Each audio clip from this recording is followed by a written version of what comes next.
From Ticker, this is Black Belt Leader. Here's Karen Gately. Welcome to Black Belt Leader, proudly powered by Miller Leith, recruitment specialist and career services provider. I'm Karen Gately, the founder of Corporate Dojo.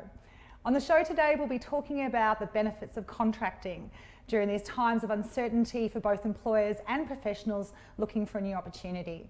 So let's start by looking at some facts about contracting in Australia.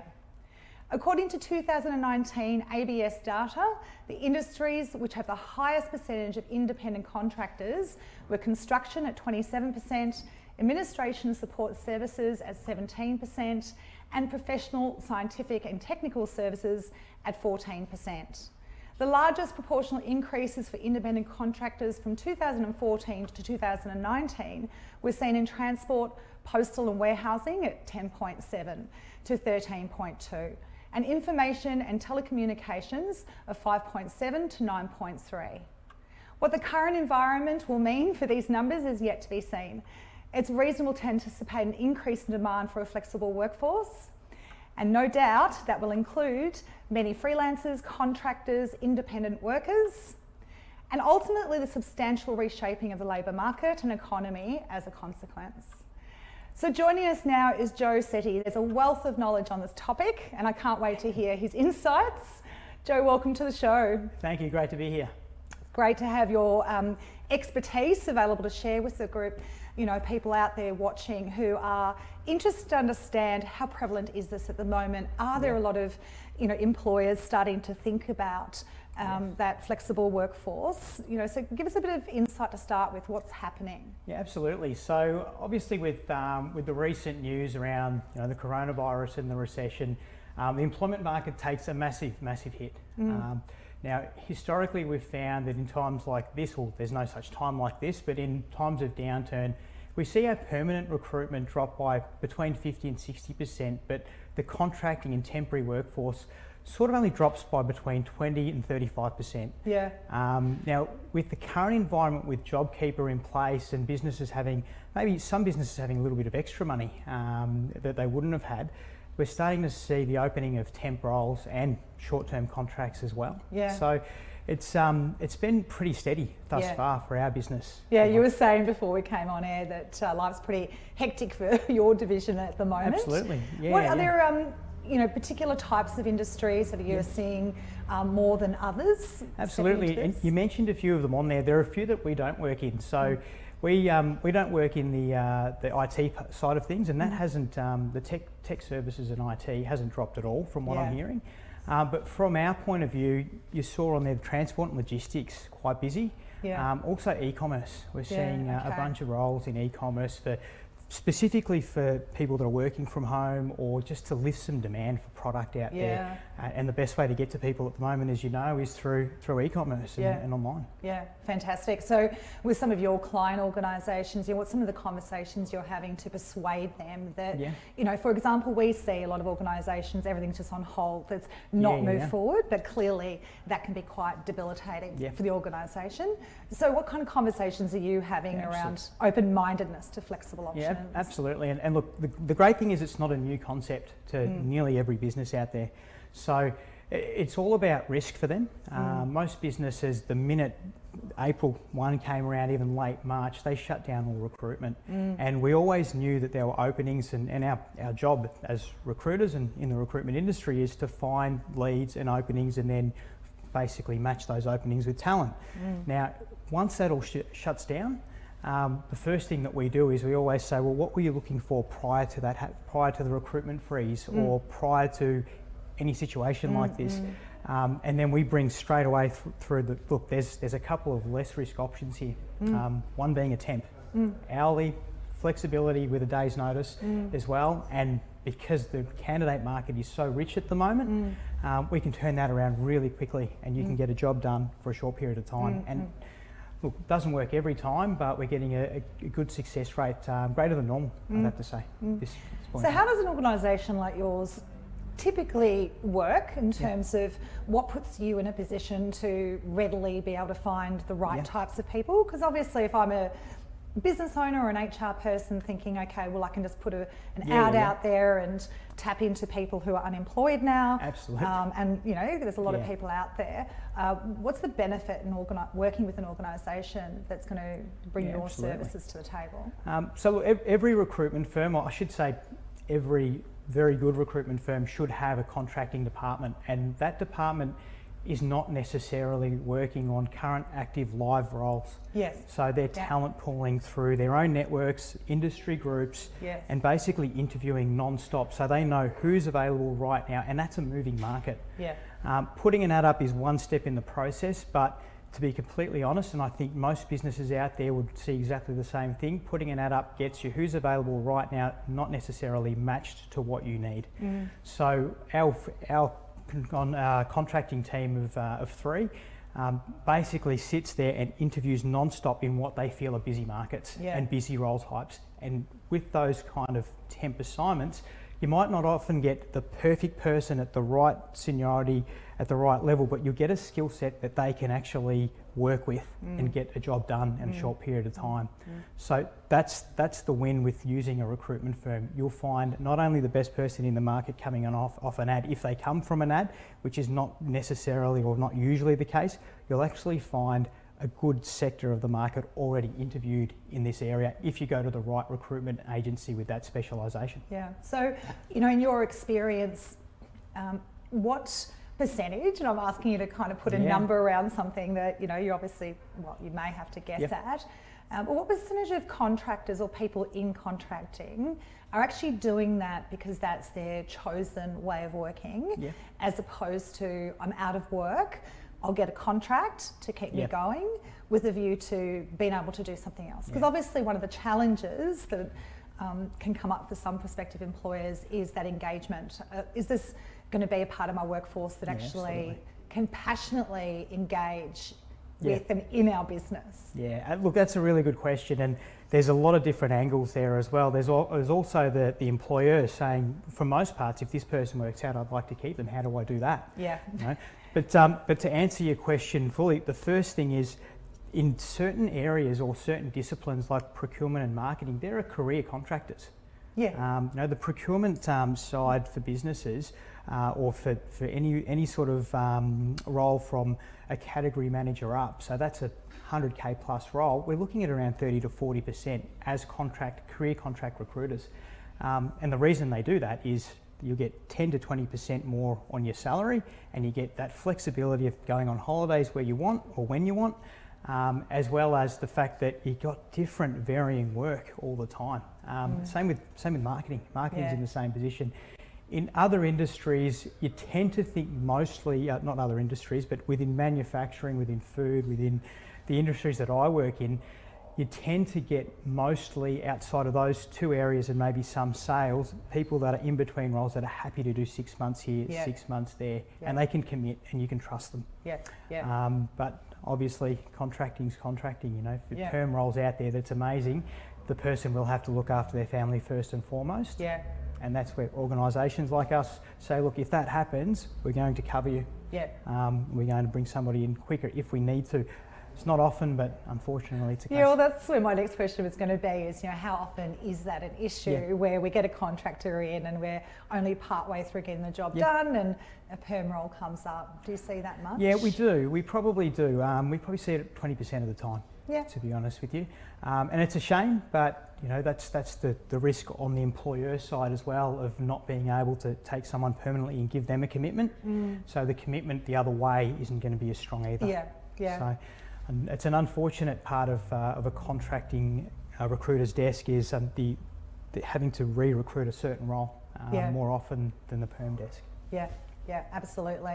And so again, if you're looking at what organisations are thinking and doing, what's some of the advice that you would give them about opening their minds about, absolutely. Looking at some short-term solutions perhaps to some of their longer-term priorities? Well, the funny thing is we're probably getting more of the temporary to permanent recruitment at the moment, where you're giving sort of a semi-commitment. That being businesses, as I said before at the start of April, sort of shut down all recruitment from a perm perspective. Well, a lot of them shut down all, but there are some sectors that are still going.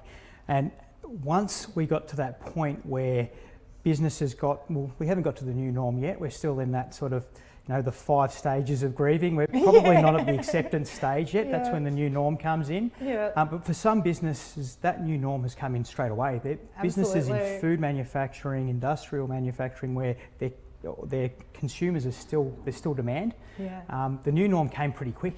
Okay. So contracting is open straight away, where budgets may not be open, but you know what, I need somebody to do a specific project or fill a certain desk, and that admin side and office support side is one of those cases.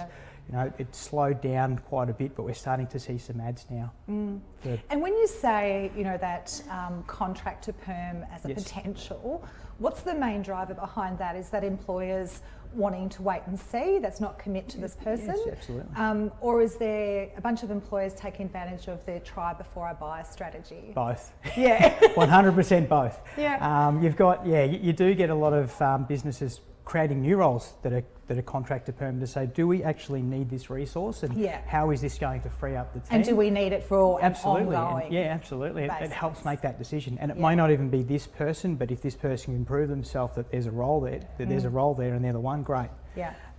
The other side of the coin is it is a try before you buy. It's you're able to, as unfortunate as it is, you're able to terminate a temporary person that's on an hourly rate, for instance, within a day. Yeah. And they're able to walk away within a day at the other side. Yeah. So giving that try before you buy is nearly the perfect opportunity in times like this where budget is no longer available, or they're waiting for next year's budget. Yeah. To walk through. Yeah.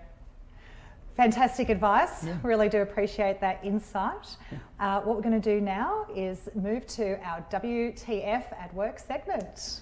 Say what? Joining us now is the host of Ticker Newsroom, Alana McLean. Hello. Alana, hello. Hi, Hey. how are you? You're a little higher than us. I know, so I feel very... Yeah, you're all way higher than me, but that's got nothing... No, I feel it's quite appropriate. So what crazy workplace scenario do you have? Okay, WTF this week, guys. My colleague was on a fad diet where she only ate soup.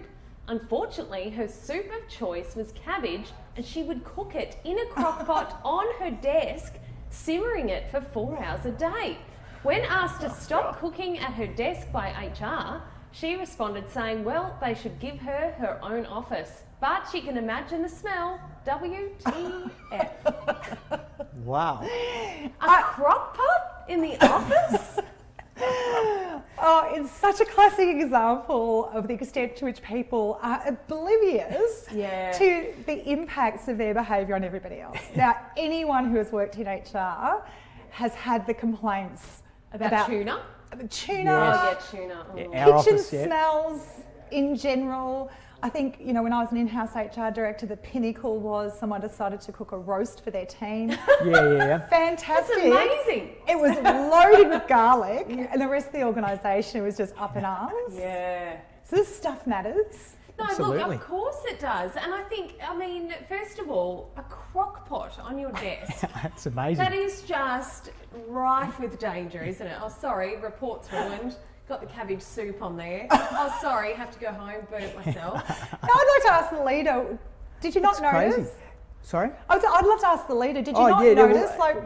Exactly, straight away. Well, actually, we had, it wasn't quite a crock pot, but in a previous workplace, I won't mention any names, my business partner, Stephen Borg, he managed to burn... Who was on a couple of weeks ago. Absolutely, he managed to burn popcorn in a microwave to the point where 3 fire engines turned up. So, so I think any cooking in an office for us is heavily monitored. Well, that's hilarious. To be honest with you, because we've had that same issue. Yes. We've had that same issue, but cabbage soup, that's... I've got to tell you though... It's not even a good soup. No. Where would you get that? That's a whole other WTF segment on its own. Who eats cabbage soup? I've got to tell you, the one complaint I didn't understand from an HR perspective was when someone turned up in my office and complained very loudly about the smell of popcorn. Yeah. Now, my response to that was, come on. You gotta be kidding me. Who doesn't like popcorn? But apparently... that person couldn't have any. Yeah. I think it was popcorn envy. But I think the bottom line message for leaders would be, what do we think? Oh yeah, I think common sense, really. Like That goes having with soup, most of our WTF yeah, absolutely, and segments. safety. Yeah, absolutely. And that's actually notice what people are doing, and when they're managing to stink out the whole office, let's actually care about that. Let's have some honest conversations. Perhaps on day one of the cockpot arriving, if the relevant leader had said, we need to have a word about your intentions for your eating for the week ahead. And also, here's a Jamie Oliver cookbook, and here's plenty of soups that aren't cabbage. Yeah, 100%. Read that tonight too, thanks. And on your request for a meeting, office, I think there's some broader issues we need to have a chat about. I'm impressed that somebody's cooking from scratch in the office. That's amazing. Well, clearly they need to be looking at their time management skills too.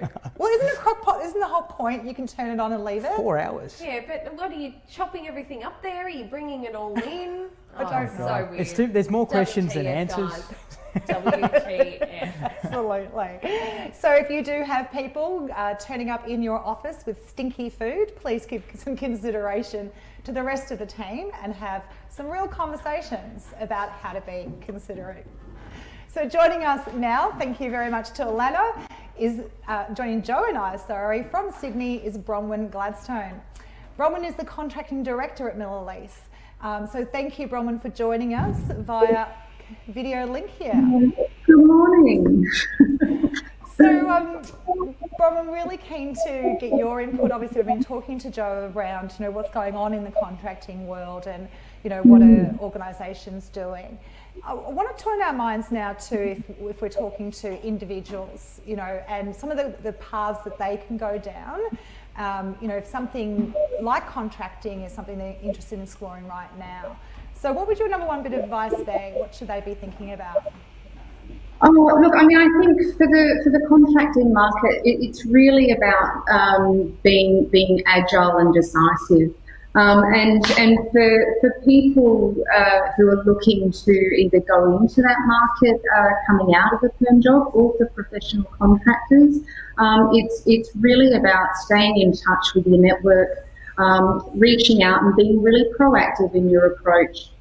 I mean, I think, obviously COVID is having a substantial negative impact on economic activity in 2020, and businesses are planning for eventualities and just working away in the meantime. And that's where there's a real opportunity for people to capitalise on the contract market. Yeah, absolutely agree. And as you pointed out there, those networks and making sure that we're tapping into who we know. I'll ask Joe, in terms of the advice you would give to professionals around getting in touch with your networks. What kind of conversations can we have?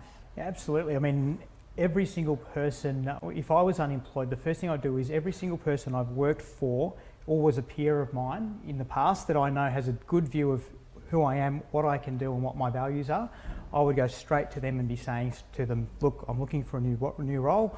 I'm open to contract work. I'd like to try contract work is usually a good way to get through as well. It's not just I'll do anything. Yeah. The I'll do anything can put people off, especially if they're looking for you to maybe join their business. Yeah. The fact that I'm willing to try it, I wouldn't mind giving this a go, yeah. is actually a smart way to go about it. Yeah. And always update them on the things that they may not know that you've done in your previous few years that they haven't known you. Yeah. In the meantime, I've actually upskilled in these areas. Yeah, absolutely agree with that. And Bronwyn, I'll ask you the question, what are some of the most important attributes that you think your clients are looking for? So obviously we've got a bunch of people who are now interested in exploring contracting. What do they really need to make sure they're bringing to those conversations? I think when you look at contracting, the key focus is the solution. So solution outcomes. So what you've worked on, what achievements you've made, and what challenges you came through, and how you overcame them to get to the end solution. So rather than looking at, I suppose, if you're going into a permanent appointment, the long-term career trajectory that you're looking for from a company, and that you're really showing what you can value add to a business. So a lot of it's project work at the moment, and also different environments that you've worked in that may be able to value add to this employer that you're speaking to is really the key thing. Because if you think about it, they've got a fixed out income that they want to outlay for a certain period of time. So what you want to get across is the achievements and efficiencies that you can bring to the role to give them that success. Absolutely.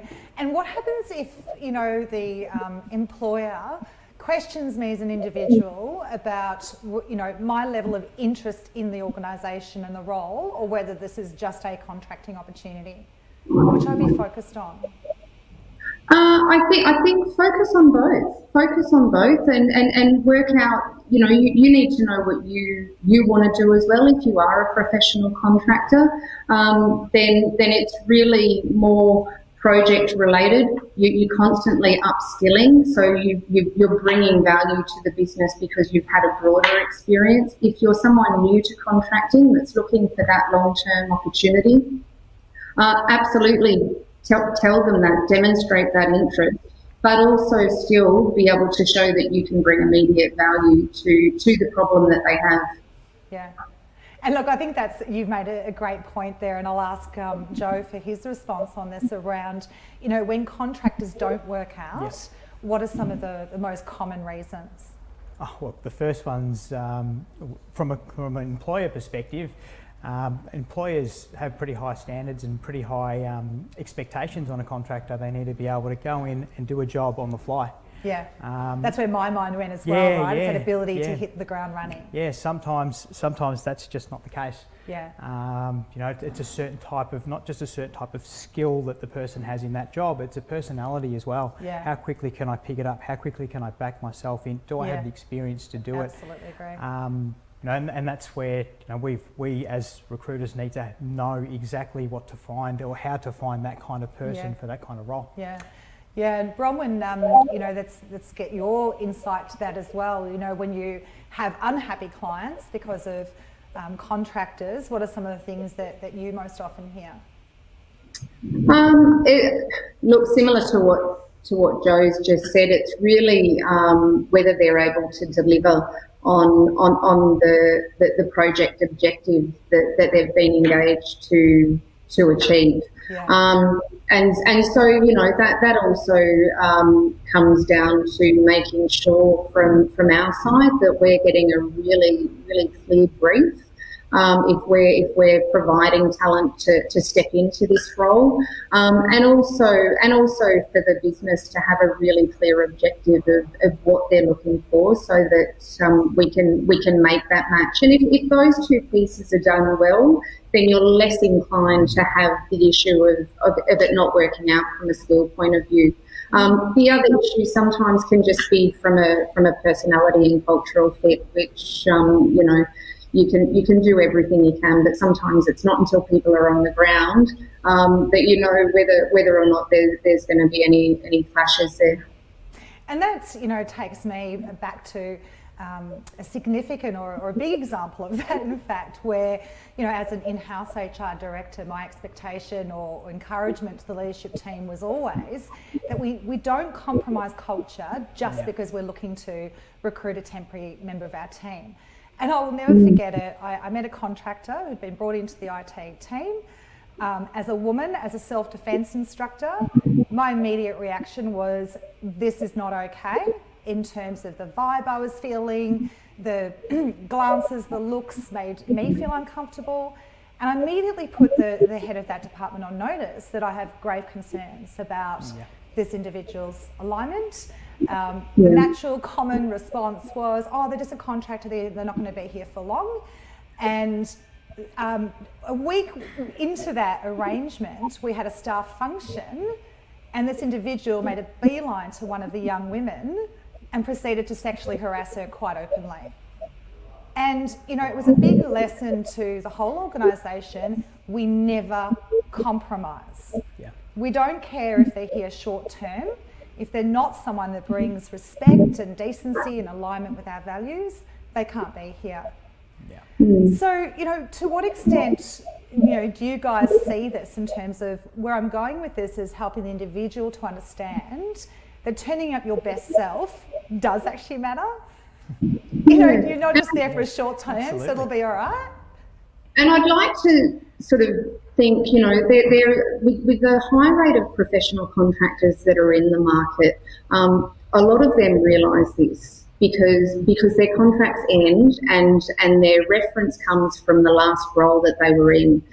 So in terms of their professional conduct, in terms of turning up on time, committing to the contract, following it through to the end, irrespective of whether there might be a more attractive project coming up, you don't see that as much. And so I suppose that would be sort of something for people who are looking to step into contracting as an interim measure to get through this market. That's something that's really an important thing to keep in mind. It's not a casual job that's for a short-term measure. Most of the roles, certainly that we recruit in, are professional roles that are value-adding to the business's bottom line and have a significant impact on the success of the wider business. And so being professional is a key thing to getting more work and staying employed.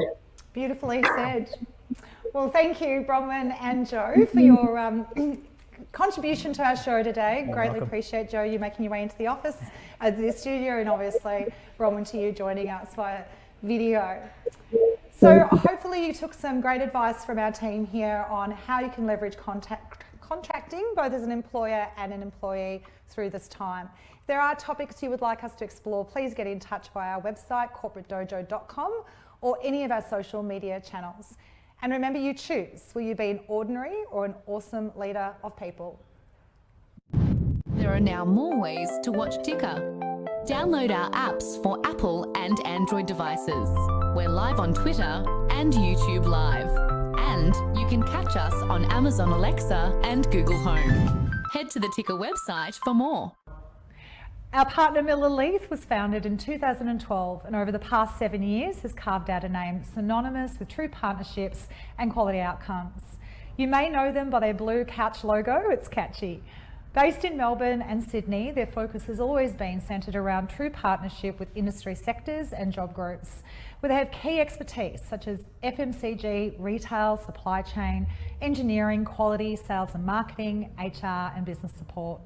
Miller Leith offers talent search for permanent and contracting roles. They also have expertise with career transition. If you're looking for an authentic talent partnership, call Miller Leith today. Hey, good morning. Ticker's your breakfast show.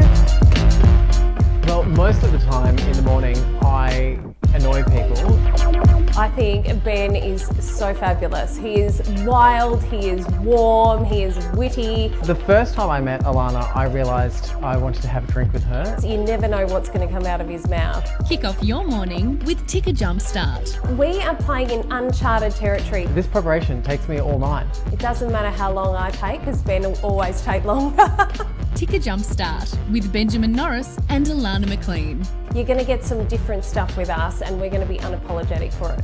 You do realise it's the morning, so you don't need to be the human coffee. Introducing Ticker Sport. Mate, how exciting is it to kick off Ticker Sport? Mate, I'm as pumped as you, which is pretty pumped. We're here to talk sport, business, there's a market, there's a niche. It's David Davidovich and Adrian Franklin tackling the biggest issues. Mate, we're talking sport, but we're talking business as well. And as you know, right now, there is no more important time. The world has changed and we are here to react. Where nothing's off limits. This is unprecedented. We've never seen sport ground to a halt like it has. Sport's heading in a completely different direction and we will be at the forefront. Every Friday, live on Ticker and on demand via the Ticker apps. Ben, Rob and Robbo. Streaming across the globe, Ben Norris, Rob McKnight and David Robinson. Ben, Rob and Robbo. News, reviews, entertainment news. It's the Ben, Rob and Robbo. Ben, Rob and Robbo. Ben, Rob and Robbo. The Ben, Rob and Robbo Show, Monday to Thursday at 1 p.m, right here on Ticker TV.